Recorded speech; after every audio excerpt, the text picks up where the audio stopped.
Ces principes qui nous aident à être plus meilleurs. Ces principes qui nous aident à avoir des familles et des sociétés beaucoup plus stables. Car vous savez, frères et sœurs, on ne peut mettre de côté les principes de Dieu et aller de l'avant et progresser et être plus stable. Cela est impossible.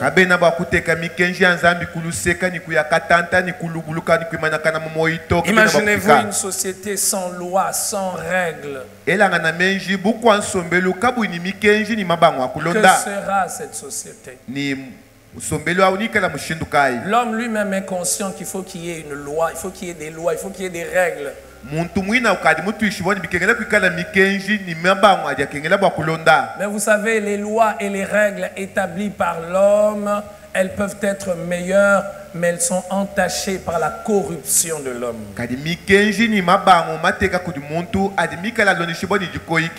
L'homme peut avoir dans son cœur ce désir de réglementer, de faire que les choses soient bien organisées. D'ailleurs, nous le voyons dans toutes les nations. Il y a une constitution, il y a une réglementation pour les routes, il y a une réglementation pour l'aviation, il y a une réglementation pour l'exercice de certaines professions, parce que tout doit être organisé. Mais cet homme corrompu, souillé par le péché, que peut-il produire de bon et d'excellent?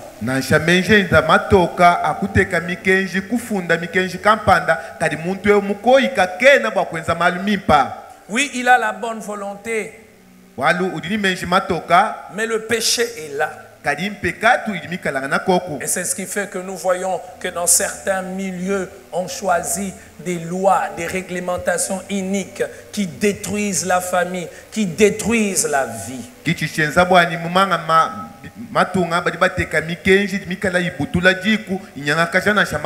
Au lieu que les lois et les réglementations permettent que la vie soit plus meilleure, que les sociétés soient plus meilleures, les lois et les réglementations des hommes font que le monde devient davantage une jungle.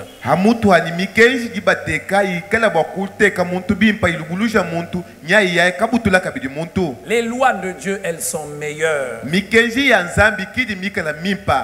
Les lois de Dieu apportent la paix. Si nous nous conformons à ce que Dieu dit, à ce que Dieu veut, frère, les choses sont différentes. Dans Exode chapitre 20, le verset 12 que nous avons vu le dimanche passé, que nous allons voir encore ce dimanche.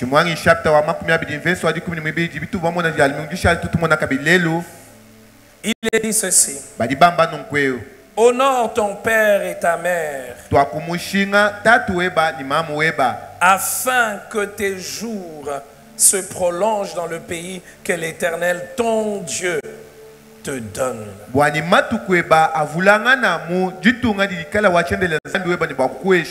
Honore ton père et ta mère. Frères et sœurs, nous avons vu que cette recommandation de Dieu à Israël alors qu'ils traversent les déserts et qu'ils vont vers la terre promise n'est pas que pour eux, n'est pas que pour cette époque. Cette recommandation, elle est aussi pour nous.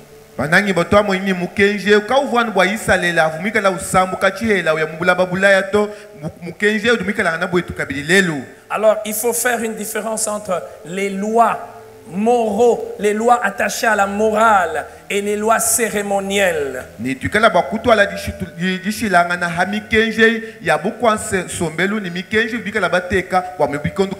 Parce qu'il y a ceux qui disent, mais enfin, c'est quand même la loi, on n'est plus sous la loi.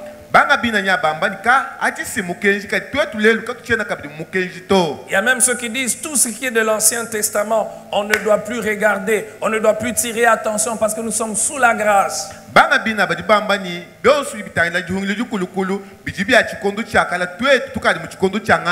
Oui, nous sommes sous la grâce. Les lois attachées aux cérémonies, la plupart sont tombées caduques parce que Jésus-Christ est venu, parce que toutes ces lois cérémonielles étaient la préfiguration, l'ombre des choses à venir.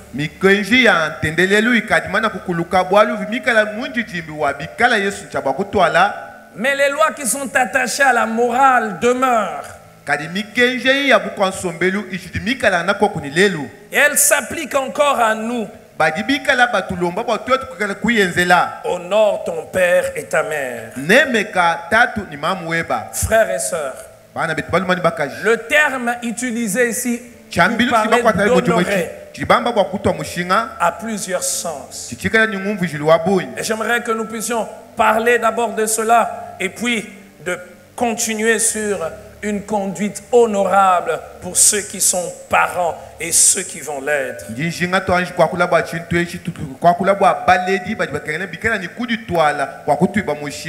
Quand on parle d'honorer, ici on fait allusion au respect.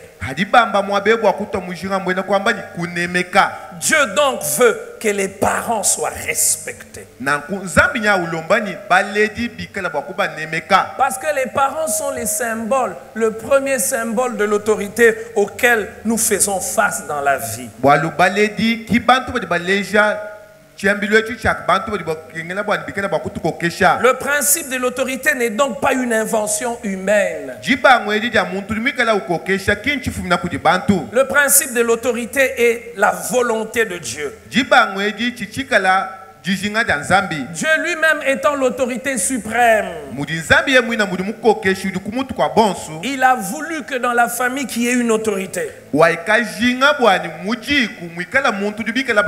voyez-vous, l'autorité qu'il y a dans la famille, c'est une autorité par délégation. Ce n'est pas une autorité inhérente, une autorité attachée à la nature, non.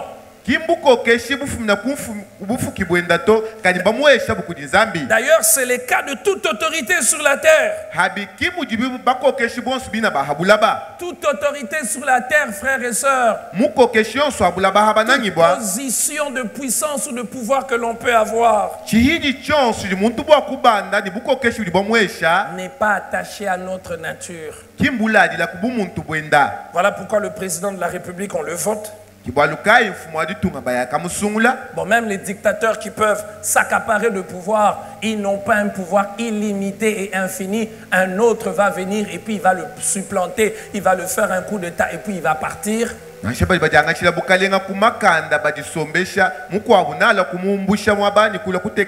vous êtes chef ou directeur quelque part, vous n'êtes pas né chef, vous n'allez pas forcément mourir directeur ou chef. Et ce qui permet que vous puissiez mourir directeur ou chef, ce n'est pas quelque chose qui est attaché à vous, c'est quelque chose qui vous est octroyé.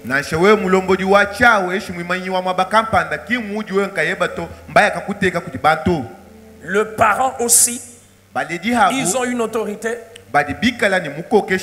mais une autorité qui leur est conférée par Dieu. C'est important que nous ayons une idée correcte de l'autorité, une idée correcte du sens du pouvoir. Parce que, frères et sœurs, une mauvaise compréhension de l'autorité conduit à un mauvais exercice, à l'abus. À la fin, comme j'ai dit que nous allons parler sur honorer ton père et ta mère pendant 4 dimanches, nous allons parler des abus de pouvoir et des abus d'autorité. Les parents doivent être respectés, ils doivent inspirer le respect.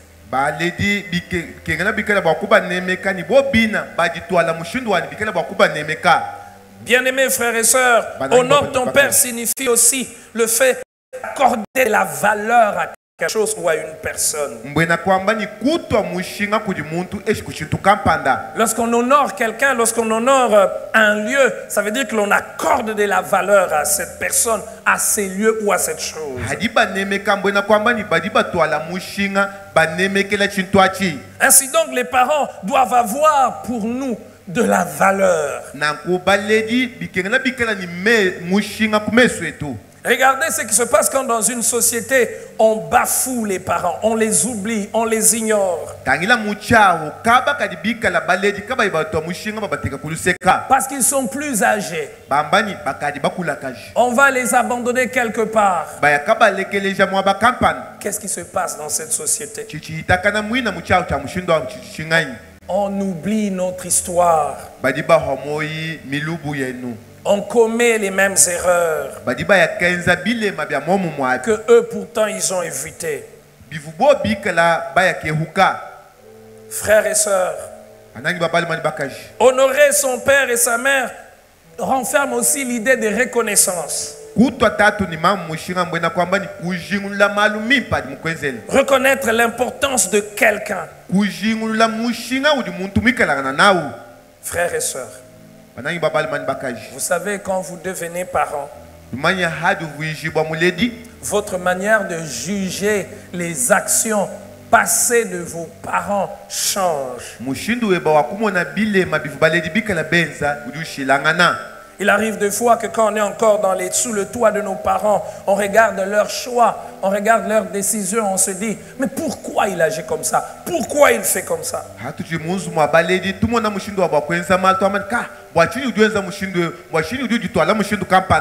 Quand on devient soi-même parent, on commence à comprendre. On se dit, ah, je comprends pourquoi il exigeait ceci de moi.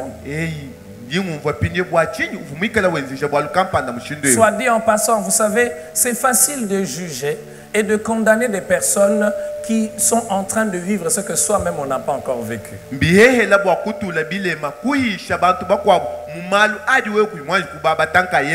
Vous n'avez jamais remarqué que ceux qui ne savent pas jouer au foot commentent plus les matchs de foot que ceux qui savent réellement jouer.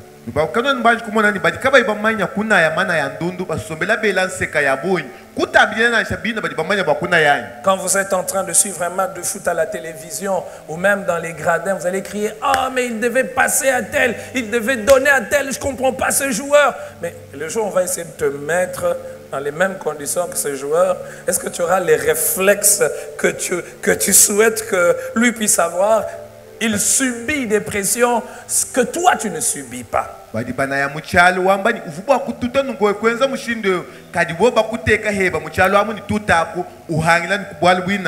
Bien-aimés frères et sœurs, honore ton père et ta mère, renferme l'idée de donner du poids.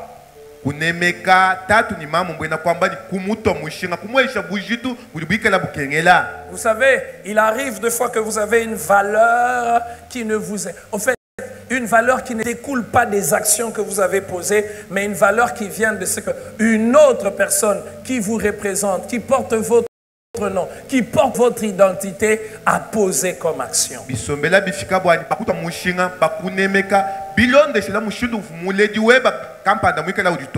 Combien ça fait du bien aux parents d'arriver à un endroit, son fils a eu des bons résultats, son fils se comportait très bien. Dès que le papa arrive ou la maman arrive, on dit c'est le papa de tel ou c'est le papa de tel. On le respecte à cause de ce que son fils est, de ce que son fils a.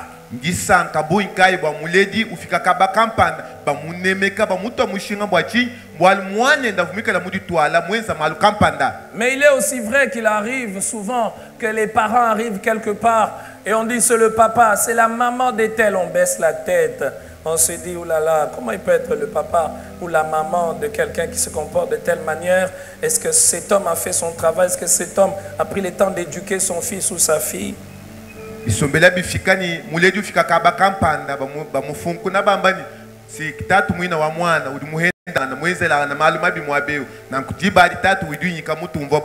Alors que je nous rappelle l'essence de cette expression honore ton père et ta mère, j'aimerais nous poser la question, peu importe l'âge que vous avez, peut-être que vous êtes déjà grand-père, mais est-ce que si votre père ou votre mère était encore là, elle se sentirait honorée de voir qui vous êtes, ce que vous faites, ce que vous êtes devenu?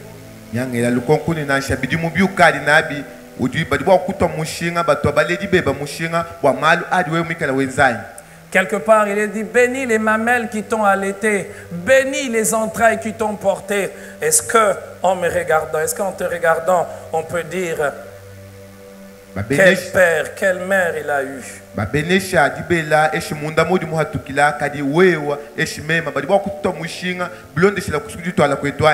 Honore ton père et ta mère, c'est aussi, frère, estimer. C'est accorder de l'estime. C'est gratifier quelqu'un.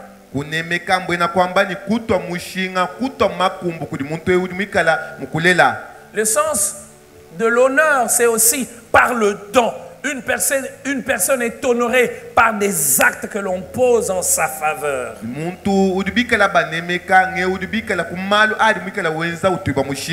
Par des dons également. Parce que frère, il y a malheureusement des personnes qui disent j'honore mon père et ma mère, mais qui les abandonnent totalement. Alors vous voyez cette personne vivre son train de vie et vous regardez ses parents et vous vous posez la question, mais qu'est-ce qui ne va pas? C'est vrai que c'est au père d'amasser pour les enfants. Mais quand ils sont vieux, quand elles sont vieilles, nous devons les honorer. Il y a des choses que tout fils, toute fille normale doit désirer faire pour ses parents, à moins qu'ils soient partis très tôt, alors que tu avais 18 ans, alors que tu étais incapable. C'est une joie, ça doit être une fierté de poser certaines actions pour ses parents.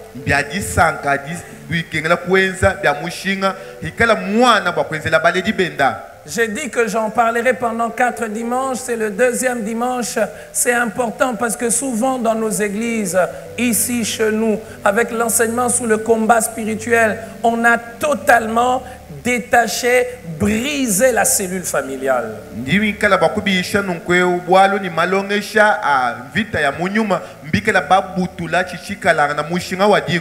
2014, j'assiste, je fais partie d'une enquête de l'école de santé publique de Kinshasa et on était en train d'interviewer une certaine catégorie de personnes, des enfants, et on a remarqué que le grand pourcentage des enfants dits de la rue, des enfants abandonnés, viennent des églises de réveil et des églises pentecôtistes.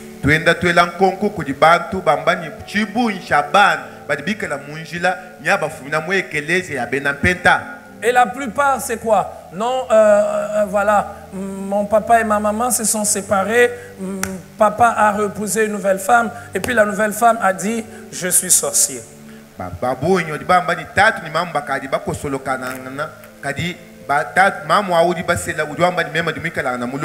Je suis sorcier. Pourquoi tu es sorcier? Non, c'est la maman qui voulait simplement se débarrasser de cet enfant. Tu sais, quand c'est ton propre enfant, tu supportes certaines choses, n'est-ce pas? Quand c'est ton propre enfant qui urine sur tes habits, tu vas te fâcher, mais tu dis c'est mon enfant.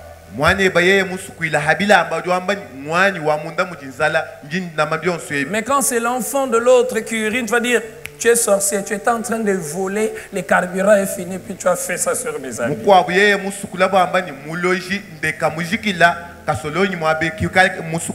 Et parfois c'est ce que nous entendons, n'est-ce pas? Et tous ces prophètes ambulants qui n'ont rien à faire d'autre que accaparer et aveugler les gens racontent tous ces genres de sottises.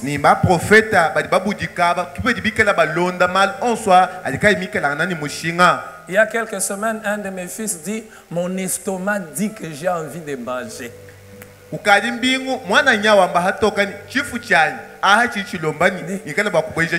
Une manière, parce que les enfants sont manipulateurs. Il dit, mon estomac dit que je veux manger seulement ça.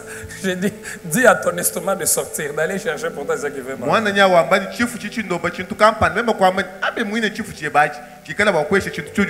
Peut-être si c'est le fils d'une autre personne qui me dit, mon estomac dit, cet enfant c'est un sorcier. Comment un enfant normal peut dire que mon estomac dit que...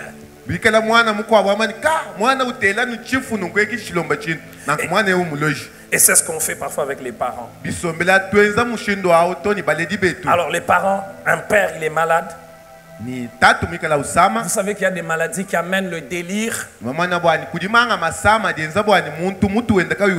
y a certaines maladies, il y a aussi la vieillesse, la sénilité qui fait qu'à un moment, même les sphincters, on ne les contrôle pas. Cette vieille maman de 70 ans, elle souffre d'une maladie, elle fait ses besoins sur la chaise, puis la belle fille va s'élever. C'est une sorcière, c'est une sorcière.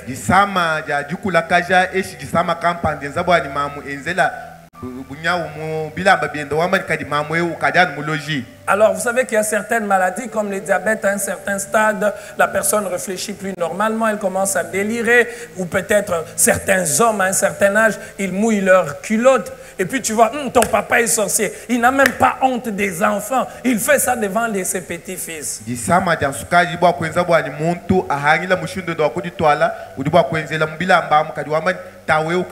Frères et sœurs, honorer son père et sa mère, c'est une valeur chrétienne. Ça préserve la société. Honorer son père et sa mère, c'est également les écouter. Vous savez, frères et sœurs, il y a ceux qui disent les parents, ce sont nos dieux sur la terre. La Bible ne dit pas cela, non.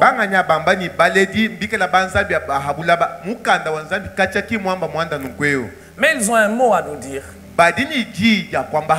Bien sûr, ils ne doivent pas irriter les enfants. Ils ne doivent pas imposer leur volonté aux enfants.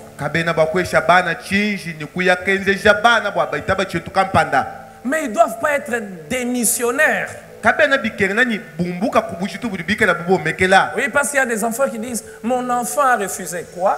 Un enfant de 5 ans et puis il dit qu'il a refusé. Qui doit orienter l'autre quand l'enfant a encore 5 ans, quand l'enfant n'a pas encore atteint la majorité?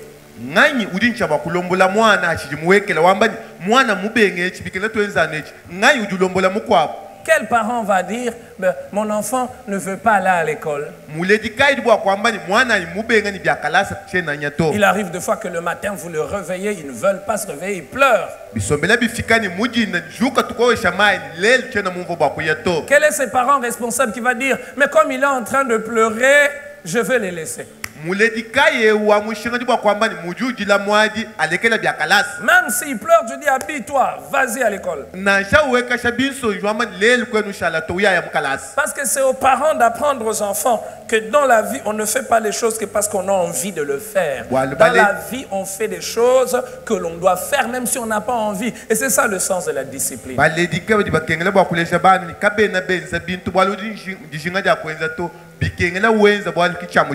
Alors certains vont dire, bon d'accord, mon enfant n'a pas envie d'aller à l'église, donc je le laisse. Et parfois c'est drôle de voir quelqu'un, un homme âgé, barbu, c'est un bout d'homme de 5 ans qui les dirige. C'est mes enfants, vous voulez que je fasse quoi? Je les laisse faire. Oui. En tant qu'enfants, frères, nous devons écouter nos parents. À un certain âge, ils ne nous imposent plus. Parce qu'à un certain âge, on collabore. Ils nous parlent, nous écoutons, nous examinons ce qu'ils nous proposent.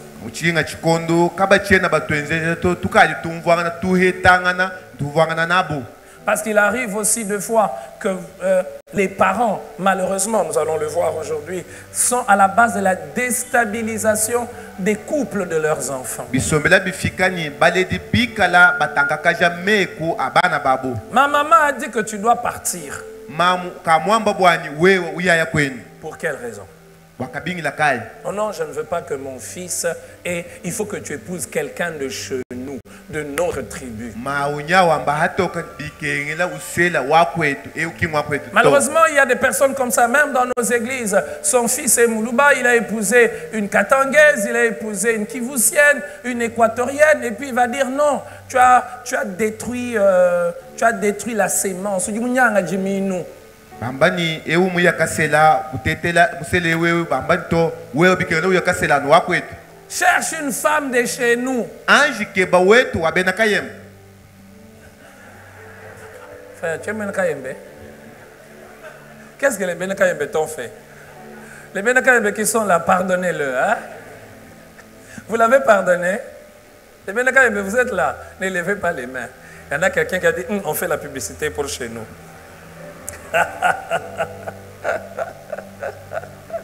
Bon, je me rappelle que je me rends compte ma mère aussi est Benakayembe. D'accord. Ok. Bien-aimés frères et sœurs, nous devons écouter nos parents. C'est important. Mais plus on grandit, on commence à analyser. Et les parents doivent comprendre quand leurs enfants grandissent. baledi bikengela bombo ni mwane ukali mubanga kukola Mais tu veux épouser que la femme que moi je veux. kono ambani mukaji anuwe undi mema musungu leo. Alors frère, cela est aussi vrai, c'est important. Bon, allez, c'est aussi, ce que je dis sur les parents, c'est aussi vrai par rapport aux pasteurs. Nous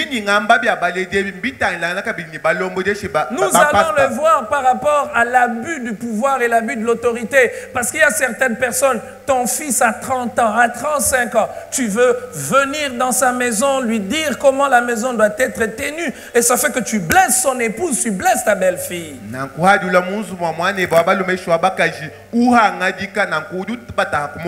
Et cela crée un climat malsain. Et parfois, on amène ça même à l'église. Les pasteurs doivent imposer, ils doivent entrer dans les maisons des gens, décider ce qu'ils doivent, comment ils doivent traiter leurs enfants, comment ils doivent utiliser les biens qu'ils ont.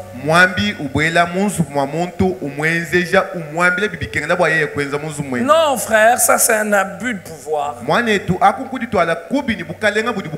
Le pasteur, c'est un berger, c'est un conseiller. Il montre la voie, il montre le chemin. Dieu lui-même dit, je place devant toi la vie et la mort, choisis la vie. Il faut toujours laisser à l'homme la possibilité de choisir. C'est vrai que parfois c'est triste quand tu as conseillé quelqu'un, tu lui as dit, voilà le chemin, la personne s'entête, la personne prend un autre chemin, et puis quand il se casse la figure, tu as mal. Il y a des fois tu te dis, j'aurais dû m'imposer, mais il faut rester dans les limites de l'autorité et du pouvoir que Dieu te donne. Il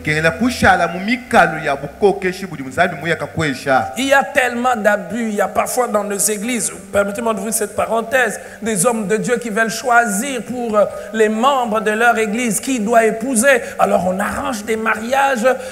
En tout cas, je fais un effort pour que dans cette église, qu'il n'y ait pas ça. On ne doit pas choisir une femme pour quelqu'un. On ne doit pas faire des racolages. Moi, je vois que tu ne vois pas tel. Non, frère.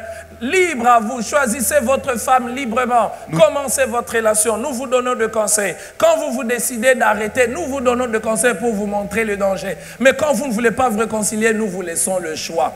Mais maintenant, attention aux papillons dans l'église. Il commence une relation avec tel, il arrête, et puis il commence encore avec tel dans la même église, et puis il l'arrête. Et finalement, ça crée de la confusion. Les gens n'ont pas de bonnes relations entre eux. J'espère qu'il n'y a pas de papillons ce matin.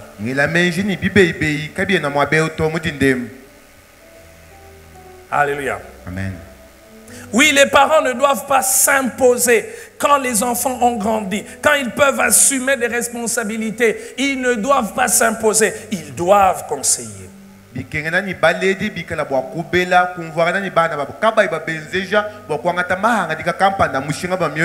Oui, frère, si tout ceci s'adresse aux enfants qui doivent honorer leurs parents,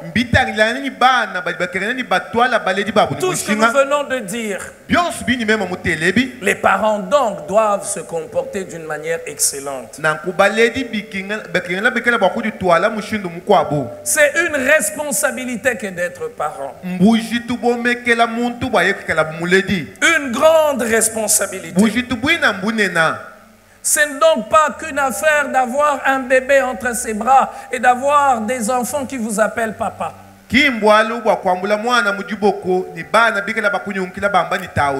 Parce que vous savez, le terme père en hébreu fait allusion à la source. Source des valeurs, source de la vie. C'est par lui que j'ai la vie. Il n'est pas l'auteur de la vie que j'ai. Mais c'est par lui que j'ai la vie. Il ne doit pas qu'être source de la vie. Il doit être aussi source des valeurs et des vertus. Alors, il y a des personnes qui ne sont pères que par le fait qu'ils sont des géniteurs. À part le fait d'être géniteur, il n'y a rien d'autre de père. Nous le voyons souvent ici. Chez nous, c'est encouragé par une certaine manière d'être et de faire. C'est vrai que l'idée première, c'était la solidarité. Celui qui a plus doit prendre soin de ceux qui ont moins. Celui qui a plus de biens doit prendre soin de ceux qui ont moins. C'est comme ça que vous verrez que même dans nos villages, dans les temps passés, ceux qui avaient plus d'argent, dans leur cour, il y avait beaucoup des enfants. Les cousins, les tantines, ils venaient tous là-bas. Et celui qui avait plus de moyens aidait tout le monde.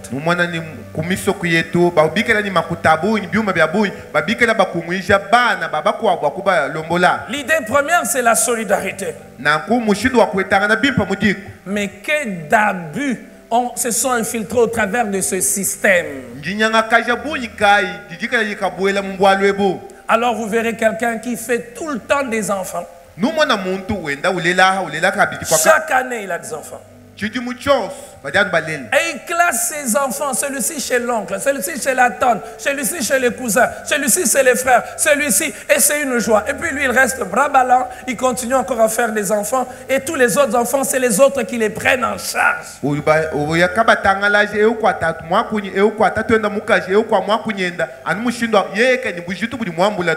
a même un nouveau système, c'est, voilà, je te donne le nom, tu prends en charge l'enfant. Et l'enfant, il a 3 mois, et puis on t'appelle. Alors, chacun nous dit que c'est belle. Non, chacun nous dit que c'est bonbon. Chacun nous dit que c'est l'enfant a seulement 3 ans, et puis on commence à dire ton homo a besoin de quelque chose. Non, frère. Quand vous avez des enfants, c'est votre responsabilité. Ce n'est pas la responsabilité de vos frères et de vos cousins. C'est vous qui devez nourrir vos enfants. C'est vous qui devez habiller vos enfants. Et ils doivent rester chez vous à la maison au maximum. Quelle valeur ils auront?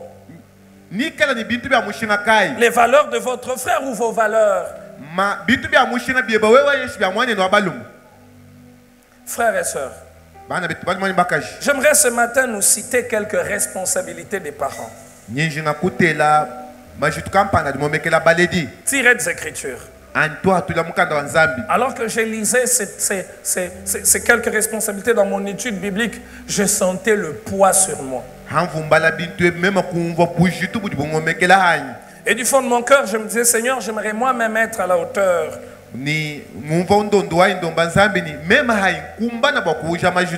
J'en ai 4, j'aimerais réussir. Et c'est pas facile, frère. Parce que mes enfants, quand je les regarde maintenant, est-ce que je peux dire qu'ils sont déjà des chrétiens? Non. Il faut que Christ entre en eux. Et parfois, en les regardant, je vois que le mal est vraiment dans l'homme.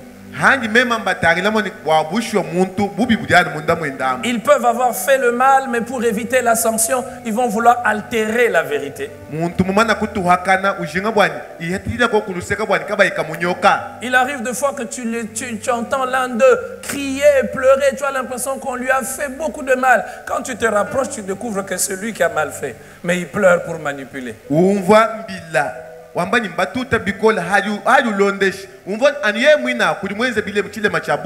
Alors c'est toi le parent qui doit montrer la voie, montrer le chemin, communiquer les valeurs. Frère, j'aimerais le dire et le répéter, c'est une responsabilité devant Dieu que d'être parent. On ne doit pas s'excuser, comme on le dit souvent,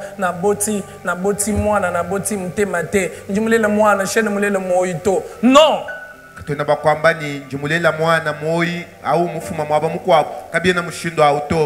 Deutéronome 6, le verset 6 au verset 7. Il dit ceci. Et ces commandements que je te donne aujourd'hui seront dans ton cœur. Tu les inculqueras à tes enfants. Tu feras quoi? Tu les inculqueras à tes enfants. Qui doit les inculquer? C'est le parent. Tu les inculqueras à tes enfants. Tu en parleras quand tu seras dans ta maison, quand tu iras en voyage, quand tu coucheras, quand tu te coucheras et que tu te lèves. Il y a donc ceux qui doivent inculquer des valeurs, des enseignements dans le cœur des enfants. Il y a ceux qui doivent parler et reparler de certaines choses dans la maison, à la maison.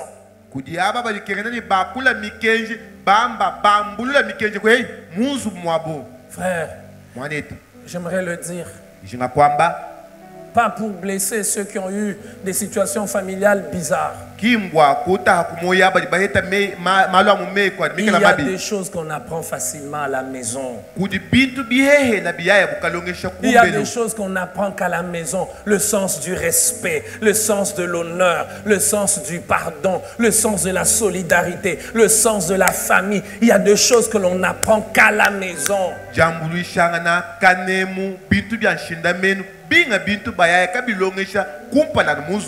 Ainsi donc, ceux qui sont parents ou ceux qui seront parents plus tard, parce que ça ne concerne pas que ceux qui sont déjà parents, on doit se poser la question, qu'est-ce que mes enfants apprennent chez moi à la maison? Qu'est-ce qu'ils ont appris?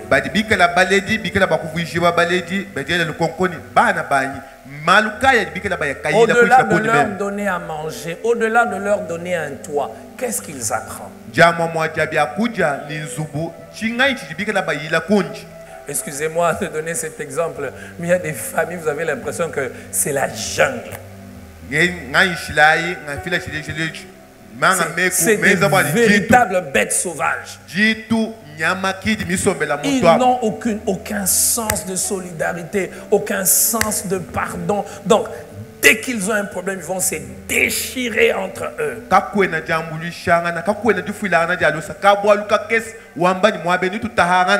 Donc son frère peut souffrir, il le regarde, il ne fait rien.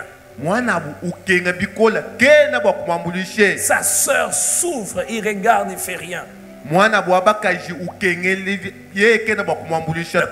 Quand tu ne connais pas, c'est autre chose, mais tu connais. Et tu fermes ton cœur. Qui doivent apprendre ça aux enfants? C'est les parents. Vous êtes une famille. Vous devez vous soutenir. Vous êtes une famille. Vous devez vous épauler. Je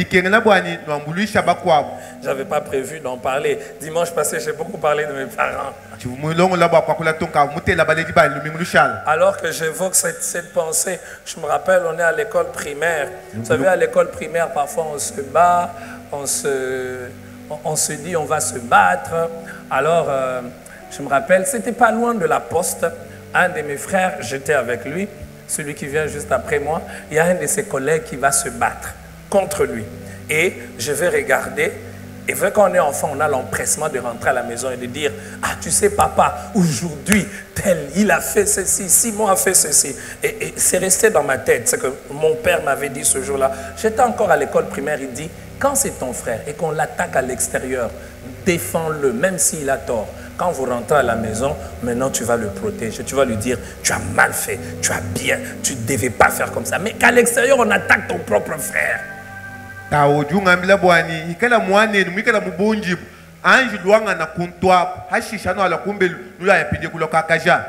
Et je vous assure, même maintenant, mes frères, c'est mes frères biologiques. Il y a des fois aussi, on a des petits problèmes entre nous. Mais à l'extérieur, tu attaques mon frère, je vais t'attaquer. Je vais t'attaquer. Hein? Oh. Tu attaques mon frère. Je vais t'attaquer. Si je ne t'ai pas t'attaquer, je vais m'agenouiller devant Dieu. Il y a des larmes qu'on ne fait pas couler devant ses frères quand ils ont des problèmes. Mais devant Dieu, tu pleures. Seigneur, aide mon frère, soutiens-le. À l'extérieur, tu le regardes, tu lui parles. Puis tu attaques mon frère, puis je vais te regarder. Tu les détruis.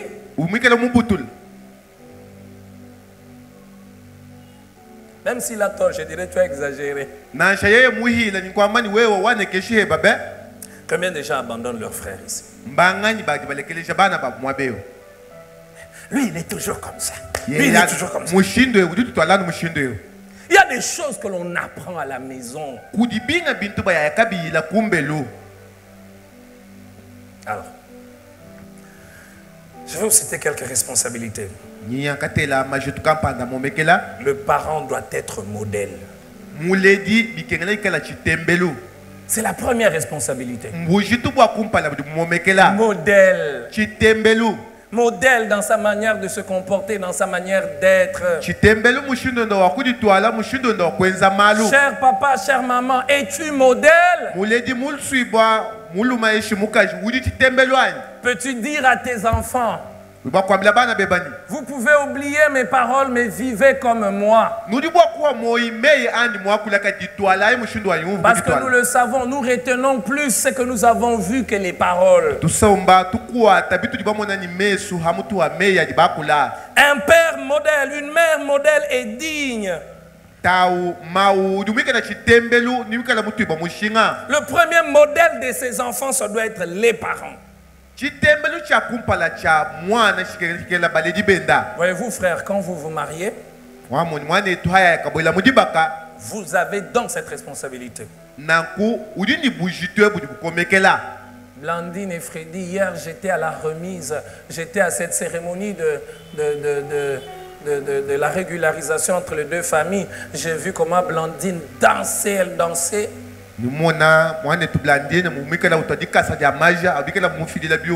C'est une très bonne chose. Mais regardez, aujourd'hui on passe plus de temps à faire des belles fêtes qu'à se préparer pour avoir une vie de famille normale.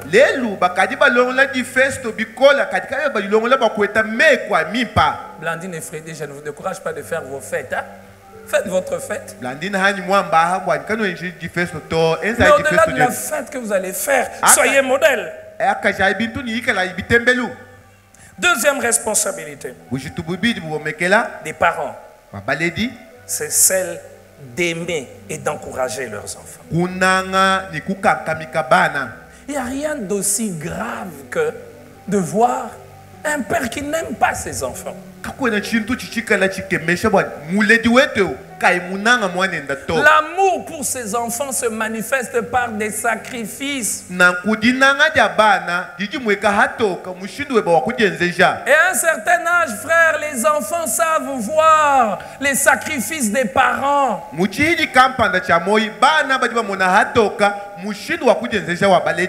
C'est beau de voir un père qui n'a pas étudié, un père qui vend de la braise mais qui se bat pour que son enfant étudie, qui se bat pour que son enfant fasse l'université, que son enfant monte. Mais c'est triste de voir un père qui a fait l'université et qui fait qu'aucun de ses enfants n'atteigne même pas un simple diplôme d'État. Parfois on voit cela.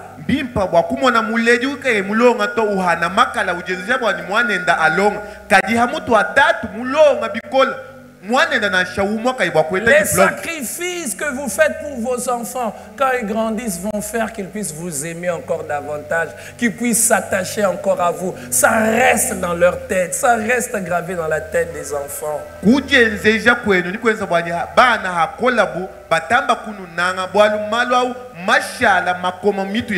Quel sacrifice avez-vous fait? Quel sacrifice faites-vous pour vos enfants, chers parents?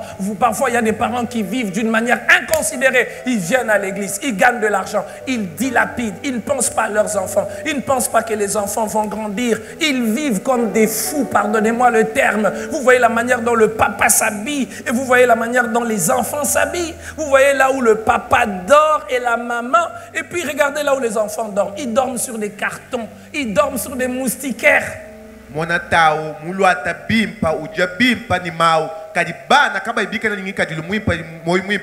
Pourquoi tes enfants dorment sur les moustiquaires? Donc tu étales les moustiquaires par terre et puis ils dorment. Mais tu as une moto et tu mets le carburant chaque jour. Tu as un téléphone. Tu es tout le temps sur internet. Mais tes enfants dorment sur les cartons. Est-ce que tu aimes ces enfants? Alors que j'en parle, permettez-moi. Je veux parler de qui d'autre? Ce n'est de mes parents. Ils ne sont pas parfaits, mais voilà, c'est le seul exemple que j'ai en matière de ça.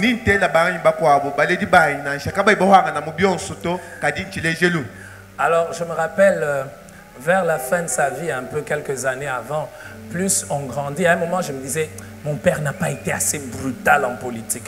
Je pense que s'il était assez brutal, il serait allé plus loin. Alors, je me rappelle un jour, il nous a dit, il y a des choses que je n'ai pas fait en politique parce que j'ai voulu que vous puissiez étudier. Il fallait que j'ai un travail. Parce que si j'avais fait certaines choses, peut-être que vous n'aurez pas étudié, vous n'aurez pas eu une vie de famille stable.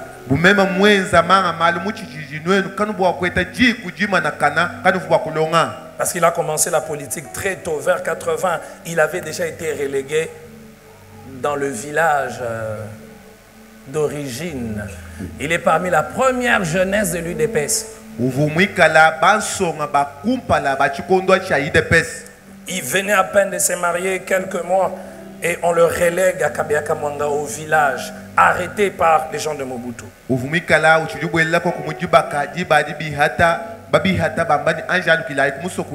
Et il était le fils aîné de sa mère. Son père est mort, il était très jeune. Vous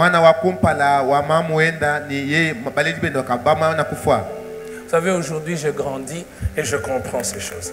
Il y a des choses qu'on aimerait faire, il y a une vie qu'on aimerait avoir, mais on se dit, pour mes enfants, je ne ferai pas ça. Je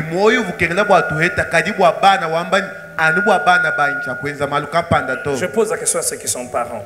Quel sacrifice avez-vous fait ou faites-vous pour vos enfants? Pour leur donner une plateforme sur laquelle ils peuvent bâtir et monter. Les parents doivent aimer leurs enfants. Et on prouve que l'on aime par des sacrifices. Et là, un sacrifice, c'est important de le dire ici au Kasaï, c'est de faire étudier les enfants dans de bonnes conditions. Frère, une fois j'ai assisté à une prédication et ça m'a ouvert l'esprit. Le prédicateur était en train d'expliquer, de faire des études sur ce que le roi de Babylone dépensait pour que les jeunes gens, les Daniel et les autres qui étaient dans sa cour, puissent atteindre les niveaux élevés. Quand on fait les calculs de ce qu'il dépensait, c'était en termes de millions.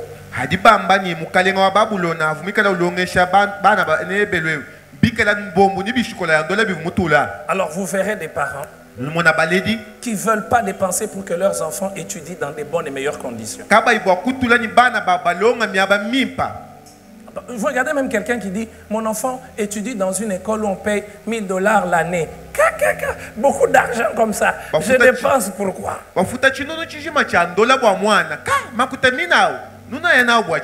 Un père qui s'organise, moi je vais l'amener dans une école,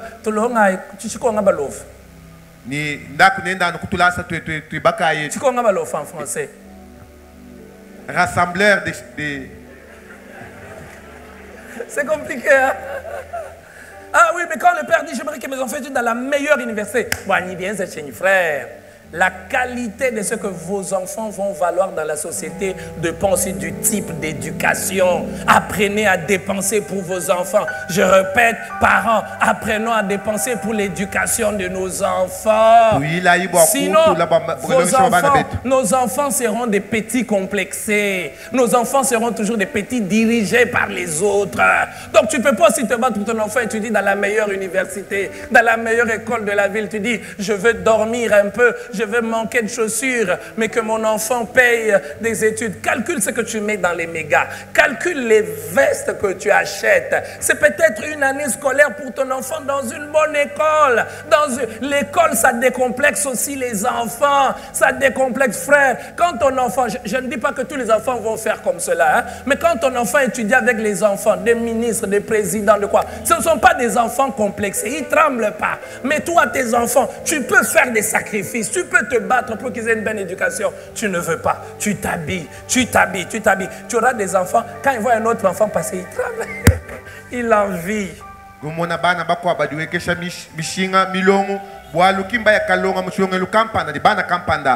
Je vais poser la question à ceux qui sont par là. Vos enfants sont décomplexés, ils ne sont pas complexés.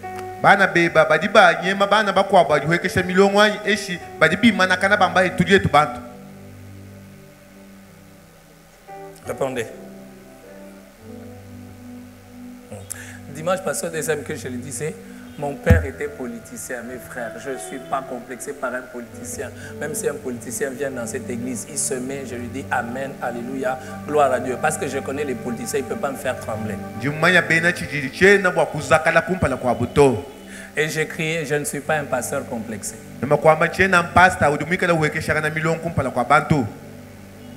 Et je bénis le Seigneur pour le Père que j'ai eu. Une autre responsabilité des parents, c'est d'exercer une discipline. Oui, c'est une responsabilité. Exercer la discipline, montrer la voie, montrer le chemin, montrer la bonne direction qu'il faut prendre.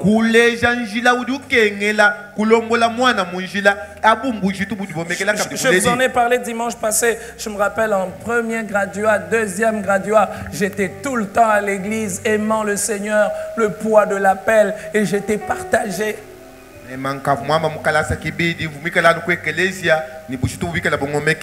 Et mon père a dit, amène-moi un diplôme de médecin et je te laisserai faire ce que tu veux.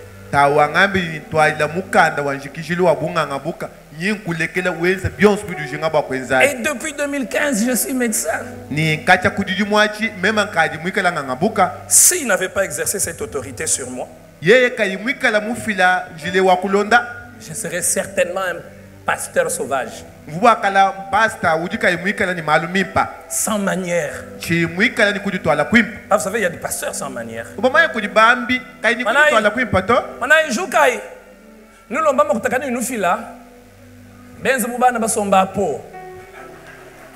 J'ai déjà entendu cette histoire. Hein?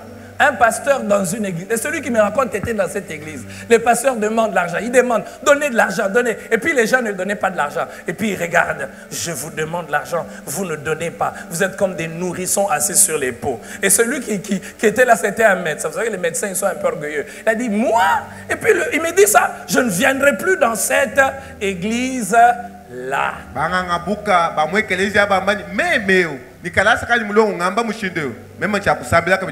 Je serai peut-être tout le temps en train de déambuler dans vos maisons en vous demandant un peu d'argent, vous téléphonant. Allô, allô, allô, chez moi, je manque quoi manger. L'homme de Dieu, il faut le bénir. L'homme de Dieu, il faut se souvenir de lui. L'homme de Dieu va t'arracher son Dieu. Je te donne mon Dieu et je te l'arrache.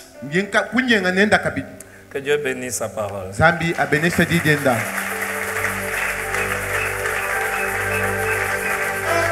Est-ce que nous pouvons courber nos têtes et prier pendant que la chorale se met en place?